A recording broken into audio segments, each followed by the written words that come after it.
advisor to the head of the office of the President of Ukraine. Greetings, Mykhailo. Yes, good afternoon. It's a pleasure to speak with you live on TV Rain. I would like to begin with the news, or rather the leak that just became public that has to do with General Zaluzhniy. Some deputies of the Verkhovna Rada claim that the commander-in-chief may be dismissed. Mr. Zaluzhniy is most certainly keeping his position as the commander-in-chief. No notices or letters of resignation have been submitted, and these deputies you mentioned are nothing more than authors of a framework I would entitle Boundless Lies. It's the very same party that keeps leaking the same information over and over, which never has anything to do with the truth of the matter. Look, I just watched your report about the events unfolding in Ukraine, which I thought was fairly good, but rather grim. I liked it quite a bit, with the exception of a few things, so let me correct you on those. First of all, we've been at war for almost 2 years now. That's a long time, so of course that affects the emotional and psychological aspect. Second of all, the president of Ukraine is not suffering from burnout at all. I talk to him every day, so you can trust me on that one. He's just as driven, just as capable, and has just as clear of an idea of the current goals and of the changing political climate. You were absolutely right that there are many new risks for the West, now including those in the Middle East, and we have a clear understanding that the situation as it is today is very different to the way it was at the beginning of the war in Ukraine. We understand what we're dealing with, and our partners see that, but we have one small but important feature, which is that we're not a closed political system, but an open one. So there is no need for any anonymous tips to find out the current attitudes, and there especially isn't a place for any conspiracy theories. You can ask a question, and I will answer it directly. For example, whether there is burnout or not. Lately, the most important thing for me is that we have very difficult negotiations with our international partners ahead of us. They will have to take into account the nature that the war has taken at this point in time, the kinds of resources we require, and Mr. Zaluzhniy, by the way, in his article for The Economist, gave a very specific overview of the kind of technological needs that the Ukrainian military has, such as drones, mine-clearing machinery, long-range missiles, and so on. However, what's important to note is that in reality, despite the discussions regarding domestic policy in various countries, including the US, an understanding of who the main sponsor of global instability is, and so the attitude towards Russia as a whole and towards Putin specifically, changed drastically. Another important understanding that formed is that the pre-war shape of global politics is never coming back. Therefore, compromising with Russia is out of the question, because Russia will never change. That is, I mean, if it doesn't commit to inner transformation. Hence, basing long-term plans on Russia staying the way it is currently and under the same political elite's rule is nonsensical. This approach would solve absolutely nothing. On the contrary, more problems will arise. Therefore, your hypothetical question about the longevity of the West's support of Ukraine has the word infinity as the answer. There will be as much support as will be needed to bring this war to a just conclusion. But Mykhailo, surely you see the kinds of claims that are being made by the American political establishment.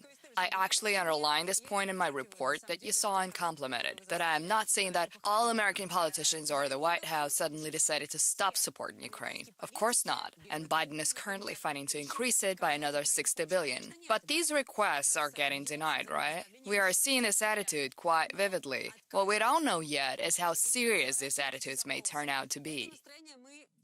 You know, Ekaterina, I'm always very optimistic because I have an understanding of the actual processes that are taking place, as well as of the subjective desires to twist them.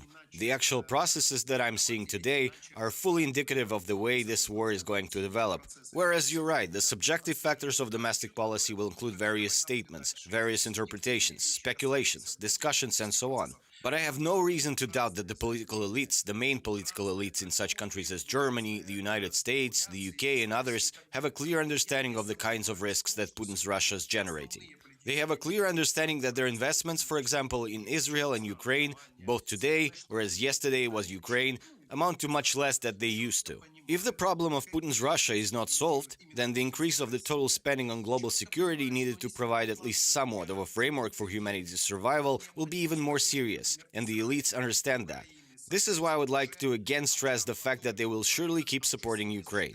Do you know what the difference between Ukraine and Israel is? Israel has been receiving support from democratic states since 1973, whereas Ukraine has always been perceived as the backwaters of the Russian Federation, unfortunately for us. Today, this attitude has changed, and Ukraine is now also perceived as a necessary part of the democratic world. I understand. Let's move on to the topic of elections, which has also become a part of contention. We heard President Zelensky's statement, but if these elections were to be cancelled, would you say you were ready for the Western countries' reaction to such a decision? Our Western allies are not insisting on the necessity of holding immediate election proceedings, having a perfect understanding of the kind of state Ukraine is in today. That state is called a full-scale war, which concerns the entire country. It is not just a local conflict that only covers a part of Ukraine, because the bombardments of the entirety of the Ukrainian land are taking place on a nightly basis. Hence, our Western partners understand that the legitimacy of Zelensky's presidency will not be contested neither in Ukraine nor outside of it. Moreover, the president said that there are undoubtedly no easy solutions to the legislative, security, and other issues regarding election proceedings, such as ensuring the validity of the voting, compiling accurate numbers and addresses of the voters, and so on. These issues cannot be solved at this point in time, and the president has clearly stated that at this stage, the task that takes precedence is ensuring the defensive and offensive capabilities of the Ukrainian military. In talking about elections, I hope you don't mind if we discuss your former colleague, Alexei Arestovich, who is preparing to become President Zelensky's competition from the looks of it. He even formulated his political platform, which among other things included Ukraine becoming part of NATO, forfeiting the regions occupied by Russia. He has expressed that sentiment back in the summer as well. Are such plans being discussed at the office of the President of Ukraine? Look, any person, including those completely out of touch with reality, can propose any initiatives they want. The question I have is what makes them think Russia or Putin would be open to such a proposal?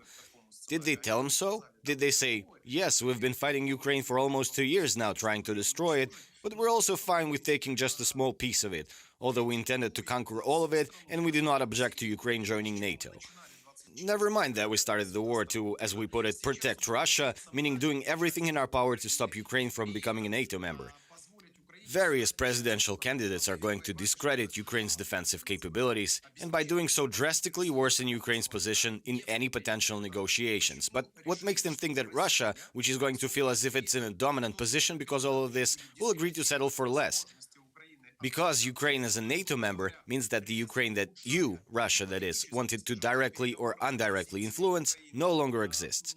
It would be nonsensical for Russia to agree to any of this. So, no, such plans are not being discussed. This ephemeral, purely hypothetical suggestions were made by Mr. Kissinger a year ago. It was obviously not realistic. It only sounded like a big geopolitical intrigue forming. In reality, there is a clear understanding in this war. Someone has to lose. There are no other options. Any kind of compromising will only lead to a pause in warfare, which will help Russia prepare for continuing the war onto its next stages. Therefore, obviously no such plans are present in any objective view of the situation. Arestovich is very active and makes various claims. For example, he recently shared that he left Ukraine. Was there a threat to him if he were to stay in Ukraine? That is exactly the problem. You know, when you live in a fantasy world where you're an exceptional person who gets all the praise, but then you decide to move away from those praising you, and then from whatever place you find yourself in suggest that these people don't find and instead get on your knees and surrender because tomorrow will be worse than today. It looks strange to say the least. You're absolutely right about that.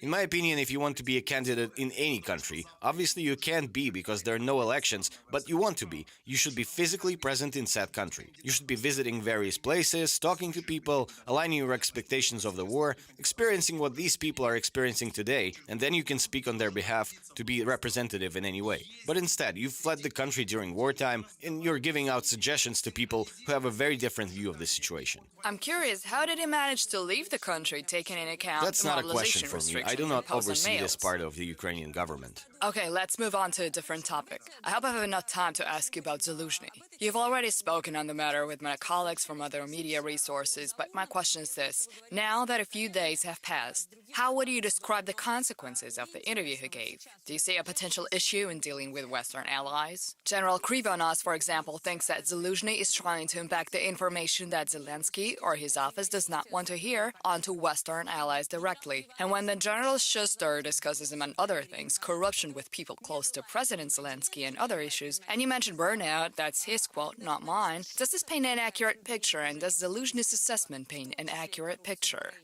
And what is it that Mr. Zaluzhniy wants to impart onto our Western allies that would conflict with President Zelensky's vision? Well, a dead end on the battlefield. He calls it a stalemate. Okay, I get that. And in a minute I will explain that he was not talking about a stalemate per se, but I mean, so should Ukraine lose the war then?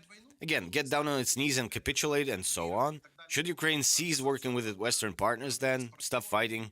And here, let me explain that Mr. Zaluzhniy was not talking about a stalemate, he was outlining the risks of the current maneuver warfare, which is optimal for us considering we're a smaller country with fewer resources. There are risks of it turning into a trench warfare or a long war with neither side actually claims or loses any territory, and instead both just shell each other with whatever ammunition they have.